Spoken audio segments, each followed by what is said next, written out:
Anong rason para tumakbo pa tayo sa referensya o encyclopedia?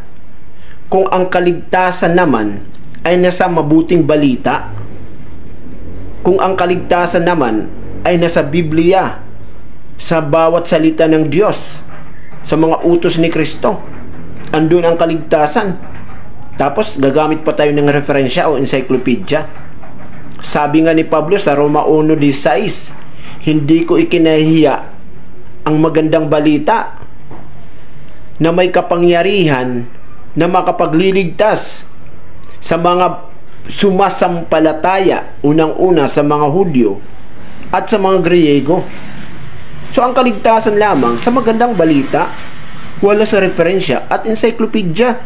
Kaya tanggapin nyo na si Kristo para maipanganak kayong muli at maipangaral nyo ang magandang balita. God bless. Itong mga ganitong mga statements, ito po yung malimit po nating mapakikinggan sa mga kaibigan po nating mga sulpot para i-discredit po nila yung mga informations na naitala or nasulat doon sa mga standard reference or sa mga historical facts concerning sa mga religious informations. And syempre, pag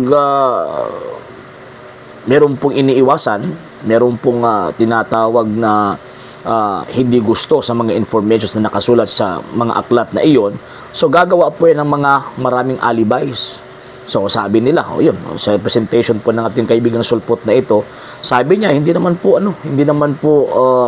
wala naman pong nakasulat sa standard na reference na siya pong yung magandang balita at nandyan daw po yung kaligtasan sa banal na kasulatan. Actually, wala pong turo ang Santa Iglesia Katolika Apostolica Romana na ang mga standard reference o yung mga encyclopedias o yung mga historical books, nandyan po itinuturo yung tinatawag na kaligtasan. At ang paniniwala ng Santa Iglesia Katolika Apostolica Romana ay yung katuruan ng Panginoong Jesucristo, itinuro po ito sa pamamagitan ng tradisyon ng pananampalataya and at the same time yung tinatawag na Holy Scripture. Excuse me. Holy Scripture. So, yan po yung pananampalataya po namin. Pero, bakit po gumagamit po tayo ng mga standard reference, for example, encyclopedias, yung mga historical books, para ipakita po natin sa mga kaibigan po at yung mga sulpot na yung interpretations po natin concerning po sa banal na kasulatan, kung magbabasa po tayo, ay hindi po galing sa ating pong sariling pangunawa. Bakit? Kasi bawal po yung bawal po yung personal interpretation and opinion kung magbabasa po tayo sa nakasulat sa banal na kasulatan. For example, 1 Peter chapter 1 verse 20, bawal po yun, di ba? Bawal po yung magbibigay ng sariling pagkaunawa kung magbabasa po tayo ng banal na kasulatan. Kaya nga po yung eunuko, pinadalahan ng banal na espiritu ng tagapagturo na si San Felipe para turuan po siya kung ano po yung nakasulat sa banal na kasulatan.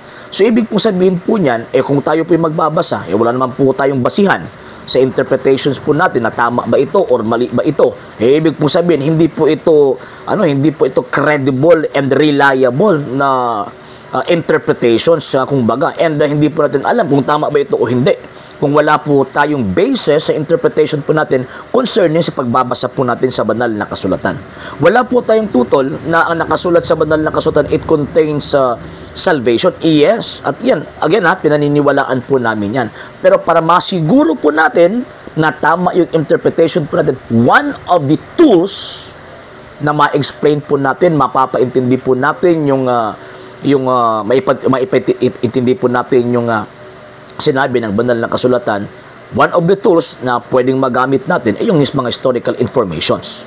So, bakit po? Kasi ang Panginoong Jesucristo hindi lang po sa religious figure isa po siyang historical figure. Kung na-observe po ninyo yung tinatawag na date po natin or year po natin, di ba? Anno Domini. Ibig pong sabihin, ang center of year ay ang Panginoong Jesucristo. So, ibig sabihin, ang Panginoong Jesucristo, hindi lang po siya religious figure, kung hindi, isa po siyang historical figure. So, kaya nga, magbabase po tayo sa historical facts or historical books. Bakit? Kasi naitala din po yung history po niya doon sa kasaysayan. So, para mas maintindihan po natin yung nakasulat sa banal na kasulatan, yung mga sinabi ng Panginoong Jesucristo, titinan po natin ang background po niya by way of historical information. So, kaya nga, nagbabasa po tayo ng mga encyclopedias, mga historical books, para maipakita po natin, maipintindi po natin sa mga kaibigan itong mga sulpot, particular itong sulpot na ito, na itong pag-unawa natin sa banal na kasulatan, hindi po ito personal opinion and interpretation. So yan po yung tinatawag na first. Second, syempre kung meron po tayong basis, lalo na po kung meron na pong mga facts na naitala o naisulat doon sa mga aklat kasaysayan, ibig pong sabihin, hindi na po tayo makaka-create, hindi na po tayo makapag-create ng mga bagay na contrary sa facts, sa interpretation po natin. So, pag magbabasa po tayo ng banal na kasulatan, alam natin yung historical information. So, ibig sabihin, hindi na po tayo malilihis patungo doon sa mali. Unlike sa mga nagbabasa na ini-interpret lang po nila, iniunawa lang po nila, iniunawa lang po nila yung mga nakasulat sa banal na nakasulatan na kung saan wala po silang mga historical basis. Ang mangyayari po dyan, personal opinion. So kaya nga, tinan nyo po sila, di ba? Ang dami-dami na po mga sekta na naglipana po ngayon. Bakit? Kasi iba-iba yung interpretation, opinion po na sa nakasulat sa banal na kasulatan Pareho po silang hindi gumagamit ng kasaysayan. So ibig sabihin po niyan, meron po silang mga sariling pangunawa in terms of reading and interpreting the Holy Scripture. So kung ganyan po yung mangyayari, mawawala po yung sinabi ng banal na kasulatan na one faith, one baptism. Sana yung one faith dyan? Iba-iba na yung interpretations nila. For example, itong sulpot na ito, I think born agoy po ito mismo yung mga born agoy, hindi po nagkakaintindihan sa mga presentations po nila in terms of doctrine. Di ba? Yung mga fundamentalist Christians ay hindi po sila nagkakaintindihan sa mga doktrina po nila. So, sino po yung paniniwalaan po natin na makikita at maintindihan po natin na yung tinuturo po nila? Ayon sa kalooban ng Panginoong Jesucristo. So, kaya nga, kami mga Katoliko, pag sila po yung kaharap natin, itong mga sulpot po yung kaharap po natin, gagamit po tayo ng mga historical informations para maipakita po natin sa kanila na yung interpretation po natin concerning sa pagbabasa po sa banal na kasulatan, hindi po opinion kasi bawal po yung personal interpretation and opinion in terms of reading and interpreting the Scripture. So, makakatulong po yung historical books bakit? Kasi para makita po natin kung ano po yung mali, sino po yung mali at sino po yung tama. Ano po yung mali, ano po yung tama, ano po yung tama at tama information, ano po yung mali or huwad na information. So, nang sinabi ng Panginoon sa Kristo, I will be with you always till the end of time. So, pag nang sinabi po niyang till the end of time, paano po i-interpret natin yan? Di ba? Nang sinabi ng Panginoon na till the end of time, hindi po siya gumamit ng figure of speech.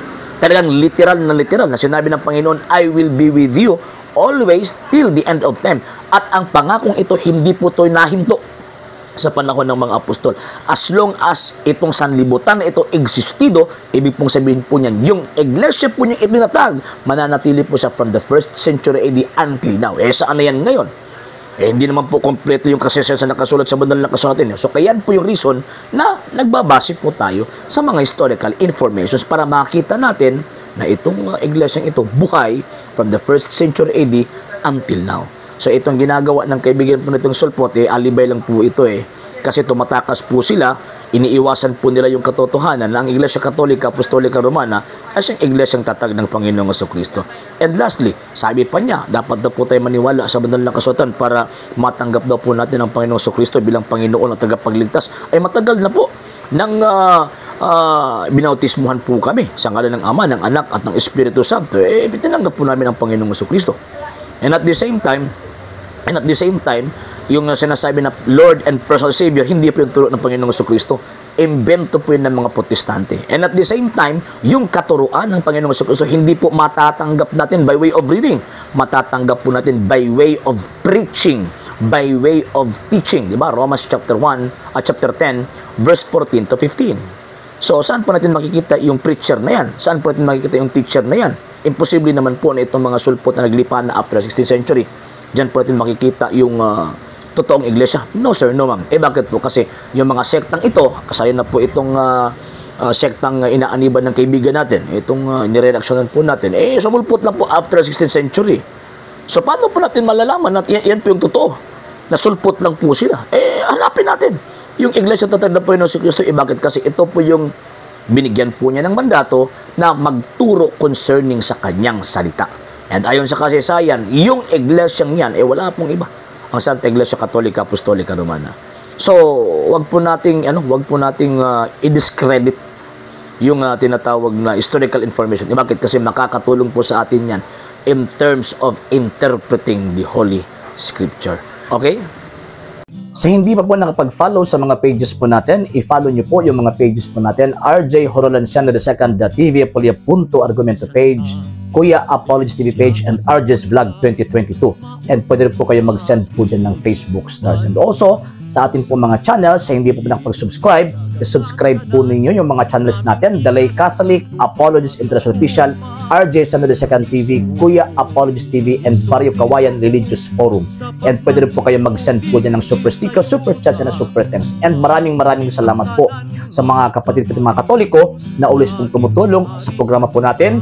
Maraming salamat po. Nang dahil po sa tulong at suporta po ninyo, ang programa pong ito, until now, andito pa rin po sa social media. And until din po, nangangailangan pa rin po tayo sa tulong at suporta po ninyo dahil wala po kami magagawa rito mga sir, mga ma'am, kung wala po yung tulong at suporta po ninyo. Sa gusto pong tumulong, sa gusto pong sumuporta, pwede po ninyong ipadala ang tulong at suporta po ninyo sa pamamagitan po ng ating mga account numbers dyan po sa ating pong screen. And pwede nyo po kaming i-message sa ating pong page kung via remittance po yung ipadala po ninyo. Maraming salamat po in advance.